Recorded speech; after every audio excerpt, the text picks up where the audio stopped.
안녕하세요. 이두글 목사와 함께하는 매일 성경 큐티 시간입니다. 오늘 우리가 함께 나눌 본문은 이사야 성경 10장 5절에서 19절 말씀입니다.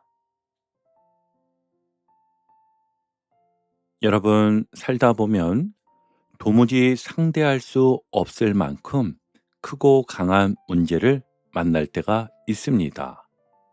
열심히 갚아도 좀처럼 줄어들지 않는 빚이 있고, 내심으로는 풀 수 없는 관계의 갈등이 있으며, 병원에서 들은 한마디가 온 가족의 일상을 무겁게 만들기도 합니다. 또 청년들은 아무리 준비해도 기회가 오지 않는 것 같아 낙심하고, 누군가는 힘 있는 사람의 부당한 말과 행동 앞에서 아무 말도 하지 못한 채 눈물을 삼키기도 하는데요. 그럴 때 우리 눈에는 그 문제가 너무 커 보입니다. 마치 그 힘이 내 인생의 마지막 결정을 내릴 수 있는 것처럼 느껴질 정도이지요. 오늘 본문에서 이스라엘이 바라보던 아수르가 바로 그런 존재였습니다. 아수르는요, 당시 고대 세계를 두려움에 떨게 하던 초강대국이었습니다. 도시를 차례로 무너뜨리고 나라의 경계를 허물며 수많은 사람과 재물을 빼앗았습니다. 그 어느 누구도 아수르를 막을 수 없을 거라 여겨졌지요. 그런데 오늘 하나님께서는 그 거대한 제국을 향하여 뜻밖의 말씀을 하십니다. 아수르 사람은 화 있을진저. 아멘. 오늘 말씀은 두 가지 사실을 분명히 전합니다. 먼저는 세상에서 아무리 강해 보이는 힘도 하나님의 손을 벗어날 수 없음을요. 그리고 또 하나는 하나님께 쓰임받았다는 사실이 그 사람의 교만과 악까지 정당하게 만들어주는 것은 아니라는 겁니다. 오늘 이 말씀을 통해 우리를 짓누르는 거대한 힘을 어떻게 바라보아야 하는지, 또 하나님께 쓰임받는 사람은 어떤 마음으로 살아야 하는지 함께 살펴보겠습니다. 먼저 5절을 함께 보시면, 아수르 사람은 화 있을진저, 그는 내 진노의 막대기요, 그 손의 몽둥이는 내 분노라. 아멘. 어제 함께 나누었죠. 어제 본문에서 하나님은 불의한 법을 만들고 가난한 사람의 권리를 빼앗으며 고아와 과부를 약탈한 자기 백성을 심판하겠다고 말씀하셨습니다. 그 심판을 집행하기 위해 하나님께서 사용하신 나라가 바로 아수르였던 겁니다. 하나님은 아수르를 내 진노의 막대기, 내 분노의 몽둥이라고 부르십니다. 여기에는 매우 중요한 뜻이 있는데요. 아수르는 스스로 움직이는 주인이 아니라 하나님의 손에 붙들려 사용되는 도구에 불과하다는 것입니다. 막대기는 혼자 걸어갈 수 없잖아요. 또 몽둥이도 스스로 방향을 정하지 못합니다. 누군가의 손에 들려야 움직이는 것이고, 그 손이 정한 방향으로만 움직일 수 있지요. 그런데 당시 사람들의 눈에는 아수르가 세상의 주인처럼 보였습니다. 아수르 군대가 움직이면 성이 무너졌고, 아수르 왕이 명령하면 한 나라의 운명이 달라졌습니다. 그러나 하나님께서는 말씀하십니다. 너는 세상의 주인이 아니다. 너는 내가 잠시 사용하는 막대기이다. 6절을 보시면 하나님께서는 아수르를 보내어 경건하지 아니한 나라를 치게 하시고 하나님을 노하게 한 백성을 징계하게 하시는데요. 이사야서의 흐름에서는 하나님을 떠나 완악하게 행하던 북이스라엘이 그 중심에 놓여 있습니다.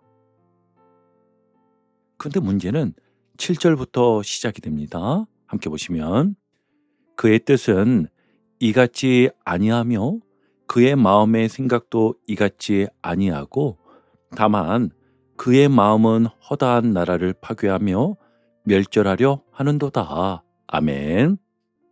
하나님의 뜻과 아수르의 뜻이 달랐던 겁니다.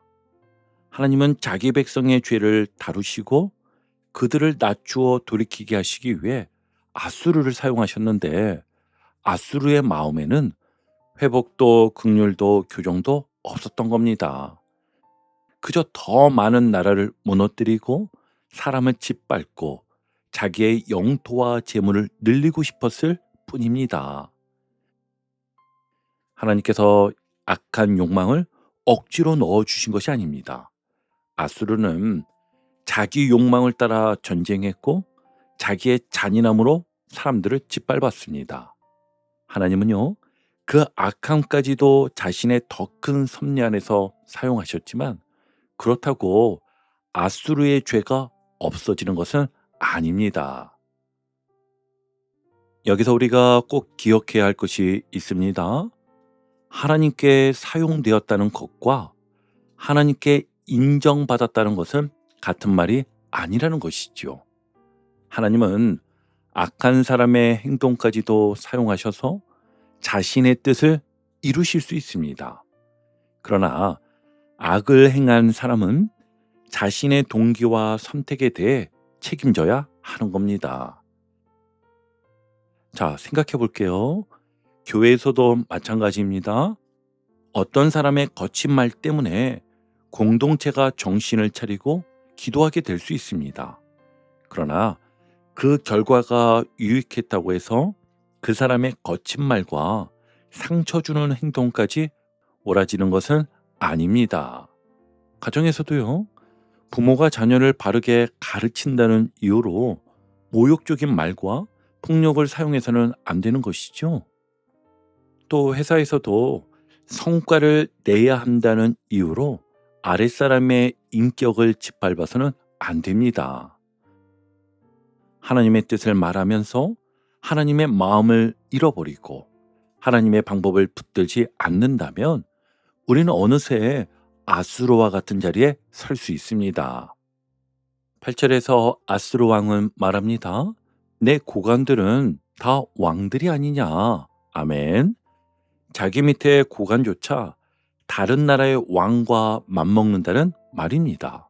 그러니 자신은 얼마나 대단한 왕이냐는 것이지요. 9절에는 갈로, 갈그미스, 하맛, 아르밧, 사마리아와 다메섹이 차례로 등장하는데요. 이 도시들은 아수르가 이미 정복했거나 쉽게 정복할 수 있다고 여겼던 도시들입니다. 아수르 왕은 전쟁에서 연이어 승리하자 자기 앞에는 더 이상 두려울 것이 없다고 생각했습니다. 갈그미스도 무너졌고 다메섹도 정복했으며 사마리아도 별거 아니었다. 그렇다면 예루살렘이라고 다르겠느냐? 심지어 10절과 11절에서는 자기가 정복한 나라들의 우상과 예루살렘의 하나님을 같은 수준에 놓습니다. 자신이 여러 도시를 정복했으니 그 도시의 신들을 이긴 것이고 이제 예루살렘의 하나님도 자기 힘으로 이길 수 있다고 생각한 것입니다. 아수르는요, 결정적인 사실을 몰랐던 겁니다. 자기가 하나님을 이긴 것이 아니라 하나님께서 잠시 자기를 사용하고 계셨다는 사실을 말입니다. 여러분, 일에서 성공이 계속될 때가 위험합니다.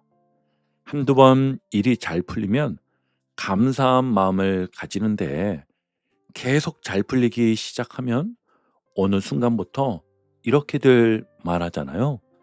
내가 판단을 잘했기 때문이야.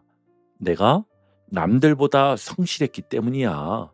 내가 실력이 있으니까 여기까지 온 거야.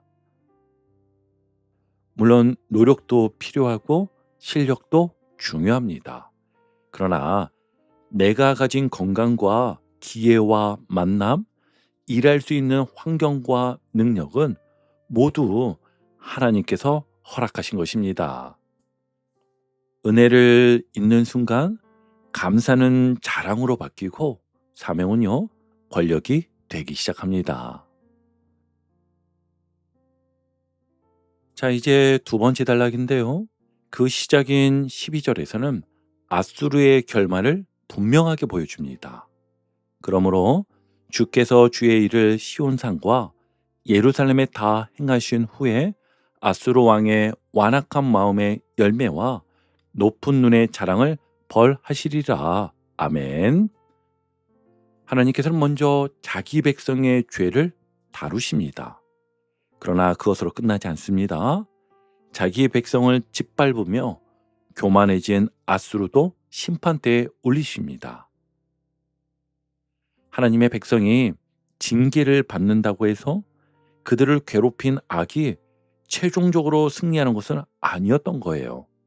하나님께서 잠시 허용하신 것과 하나님께서 영원히 인정하신 것은 전혀 다른 겁니다. 13절과 14절을 자세히 보시면 아수르 왕은요, 계속해서 나를 강조합니다. 나는 내 손의 힘과 내 지혜로 이 일을 행하였나니 나는 총명한 자라. 내가 나라의 경계를 없앴다. 내가 재물을 빼앗았다. 내가 높은 자들을 낮추었다. 그의 말에는요, 하나님이 없습니다. 또 14절에서 그는 여러 나라를 정복한 이를 새의 보금자리를 얻고 버려진 알을 줍는 일에 비유합니다. 새가 둥지를 지키려고 날개를 치지도 못했고 입을 벌려 소리를 내지도 못했다는 겁니다. 그만큼 나라들을 손쉽게 무너뜨렸다는 자랑이었죠. 그러나 강한 사람에게는 손쉬운 승리처럼 보이는 일이 약한 사람에게는 생존이 달린 고통일 수 있습니다. 힘 있는 사람이 던진 말 한마디가 그에게는 가벼운 농담일 수 있겠지만 그 말을 들어야 하는 사람에게는 밤새 잠을 이루지 못하게 하는 상처가 될 수 있지요. 우리 삶에서도 마찬가지입니다. 경제적으로 여유 있는 사람에게는 조금 불편한 제도가 가난한 사람에게는 오늘 식사를 할 수 있느냐 없느냐의 문제가 될 수 있습니다. 권력을 가진 사람에게는 서류 한 장 결정 하나일 수 있지만 힘없는 사람에게는요, 가정과 생계가 무너지는 일이 될 수 있습니다. 아수르는 자신이 거둔 승리만 보았지 자신의 발밑에서 울고 있는 사람을 보지 못했던 거지요. 그래서 하나님께서는 15절에서 아주 강렬한 비유를 사용하십니다. 도끼가 어찌 찍는 자에게 스스로 자랑하겠으며 톱이 어찌 켜는 자에게 스스로 큰 채 하겠느냐. 아멘. 도끼가 나무를 찍었다고 해서 도끼가 스스로 자랑할 수 있겠습니까? 톱이 나무를 잘랐다고 해서 톱이 자기를 움직인 사람보다 더 크다고 말할 수 있겠습니까? 도끼는요, 주인의 손에 들려야 움직입니다. 날이 날카롭다 해도 주인이 들지 않으면 나무 한 조각도 자를 수 없습니다. 이 말씀이 우리의 수고가 아무 의미 없다는 뜻이 아닙니다. 기도도 해야 하고 성실하게 일해야 하며 맡겨진 사명을 충성스럽게 감당해야 합니다. 그러나 그 모든 일을 마친 후 우리가 고백해야 할 말은 이것이라는 거예요. 내가 했습니다가 아니라 하나님께서 은혜로 사용해 주셨습니다. 우리가 누군가를 가르칠 수 있는 것도 은혜고 교회를 섬길 수 있는 것도 은혜이며 가정을 지키고 오늘의 일을 감당할 수 있는 것도 은혜입니다. 그래서 은혜를 아는 사람은 쓰임받을수록 낮아집니다. 그러나 은혜를 잊은 사람은요, 쓰임받을수록 다른 사람을 무시하게 됩니다. 이제 이어지는 16절부터는 분위기가 크게 바뀝니다. 강하고 풍성해 보이던 아수르가 점점 쇠약해질 것이라고 말씀하십니다. 그러므로 주 만군의 여호와께서 살진 자를 파리하게 하시며 그의 영화 아래에 불이 붙는 것 같이 맹렬히 타게 하실 것이라. 아멘. 겉으로는 살지고 풍성해 보이지만 하나님께서 치시면 쇠약해집니다. 찬란해 보이던 영화 아래에 불이 붙기 시작합니다. 그리고 17절은 놀라운 말씀을 전합니다. 이스라엘의 빛은 불이 되고 그의 거룩하신 이는 불꽃이 되실 것이니라. 아멘. 아수르는 이스라엘의 하나님을 여러 나라의 우상 가운데 하나로 생각했습니다. 그러나 이스라엘의 하나님은 사람이 만든 신상이 아닙니다. 이제 이스라엘의 빛이신 하나님께서 심판의 불이 되십니다. 아수르가 자랑하던 군대와 영화는 가시와 찔레처럼 하루 사이에 소멸될 것입니다. 그리고 18절과 19절에서는 아수르를 거대한 숲으로 묘사하는데요. 수많은 군대와 장수, 정복한 도시와 쌓아놓은 재물이 마치 빽빽한 숲처럼 보였습니다. 그러나 하나님께서 불로 심판하시면 그 숲과 기름진 밭의 영광이 모두 사라지고 남은 나무는 어린아이도 셀 수 있을 만큼 적어질 것이라고 말씀하십니다. 여러분, 이것이 오늘 본문의 큰 위로입니다. 지금 내 앞에 있는 아수르가 울창한 숲처럼 보일 수 있습니다. 경제적인 문제가 너무 복잡하게 얽혀 어디서부터 손을 대야 할지 모를 정글 같을 수 있습니다. 무너진 관계가 회복될 가능성이 전혀 보이지 않을 수도 있고요.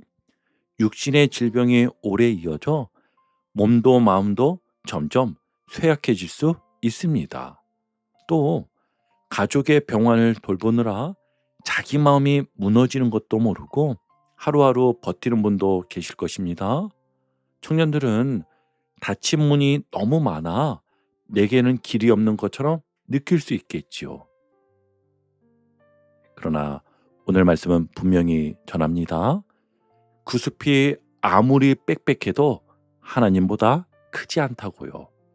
그 문제가 아무리 오래되었어도 하나님의 통치를 벗어나지 못한다고 말씀은 전하고 있습니다.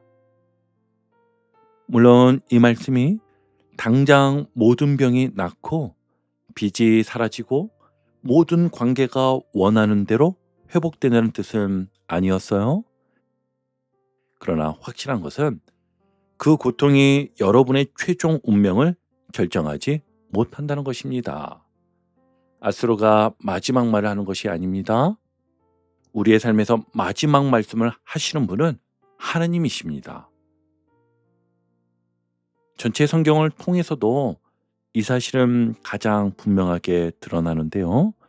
세상의 권력은 예수님을 십자가에 못 박으면 모든 것이 끝날 것이라고 생각했습니다. 그러나 하나님께서는 십자가를 구원의 길로 바꾸셨고 예수 그리스도를 죽은 자 가운데서 일으키셨습니다. 악한 권력은 자기 욕망으로 행동했지만 하나님은요, 그 악에도 지지 않으시고 오히려 구원의 역사를 이루셨습니다. 그러므로 그리스도를 믿는 사람은 세상의 심을 두려워하여 절망할 필요가 없습니다. 우리는 십자가와 부활을 통해 이미 세상의 어떤 권력도 하나님의 구원을 막을 수 없다는 사실을 보았기 때문입니다. 그렇다면 오늘 우리는 어떻게 살아야 할까요? 세 가지로 한번 정리해 보겠습니다. 먼저는요, 힘을 가졌을 때 더욱 마음을 낮추십시오. 일이 잘 풀리고 사람들이 내 말을 들어주며 내가 다른 사람을 지도할 위치에 섰을 때 자주 자신에게 물어야 합니다. 나는 지금 사람을 살리고 있는가? 아니면 내심을 과시하고 있는가? 가정에서 부모라는 이유로, 교회에서 직분을 맡았다는 이유로, 회사에서 지위가 높다는 이유로 상대방의 마음을 함부로 다루지 마십시오. 오늘 누군가를 바로잡아야 한다면 말하기 전에 잠시 기도하십시오. 하나님, 제 감정을 쏟아내지 않게 하시고 주의 마음으로 말하게 해주십시오. 옳은 말을 하는 것만큼 옳은 마음으로 말하는 것이 중요합니다. 그리고 두 번째는 모든 성취를 은혜의 언어로 바꾸십시오. 오늘 일이 잘 되었을 때 습관처럼 내가 잘했기 때문이라고 말하기보다 하나님께 감사드리는 겁니다. 사업의 길이 열렸다면 하나님께서 기회를 주셨습니다. 자녀가 잘 성장했다면 하나님께서 지켜주셨습니다. 교회에서 사명을 감당했다면 부족한 저를 사용해 주셨습니다. 우리의 말에서 내 신과 내 지혜만 커지기 시작하면 앗수르의 마음이 들어올 수 있습니다. 감사는요, 단순한 예의가 아닙니다. 내가 주인이 아니라는 사실을 인정하는 믿음의 고백입니다. 자, 이제 마지막 세 번째인데요. 나를 짓누르는 신보다 하나님을 더 크게 바라보십시오. 큰 문제를 만났다고 그 문제를 작다고 말할 필요는 없습니다. 병은 아프고 경제적인 어려움은 실제로 무거우며 사람에게 받은 상처도 쉽게 사라지지 않습니다. 그러나 문제를 인정하면서도 그 문제를 하나님보다 크게 만들지는 마십시오. 오늘 해결할 수 있는 일 한 가지를 정해보는 겁니다. 병원 치료가 필요하면 성실히 치료를 받고 재정 상담이 필요하면 도움을 구하며 끊어야 할 관계에는 지혜롭게 거리를 두고 청년들은 오늘 준비할 수 있는 한 가지를 다시 시작하시기 바랍니다. 그리고 기도하십시오. 하나님, 제 눈에는 이 문제가 숲처럼 크지만 주의 손 안에서는 하나의 나무에 불과함을 믿습니다. 오늘 제가 감당할 한 걸음을 보여주십시오. 오늘 하루 문제가 모두 해결되지 않더라도 하나님께서 여전히 다스리고 계심을 믿으며 주어진 한 걸음을 걸어가시길 바랍니다. 우리의 힘을 자랑하지 않고 하나님의 은혜를 고백하며 세상의 거대한 신보다 더 크신 하나님을 바라보는 저와 여러분이 되시기를 주님의 이름으로 축복합니다. 아멘.